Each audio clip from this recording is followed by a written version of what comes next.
Per l'ottava serie dei 100 run assoluti femmine, alla 1 Giulia Linguerri, alla 2 Francesca Tormena, alla 3 Angelica Zarantonello, in 4 Valentina Argentini, alla 5 Martina Fazzi, alla 6 Sara Benincà, alla 7 Alessia Bellaria, alla 8 Alessia Polieri.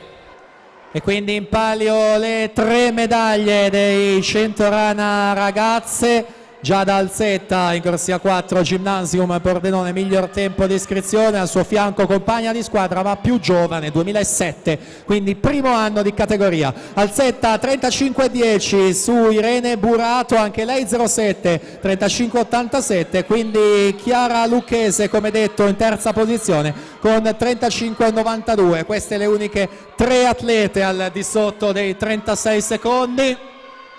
Intanto là davanti incrementa in corsia 4 Giada Alzetta e quindi va a prenotare la vittoria di questi 100 run. Interessante la lotta per le medaglie, la seconda posizione occupata ancora da Irene Burato qui in corsia 7. Intanto accogliamo la vincitrice Giada Alzetta, 1:13:31, quindi Irene Burato 1:15:48, Chiara Lucchese 1:15:61.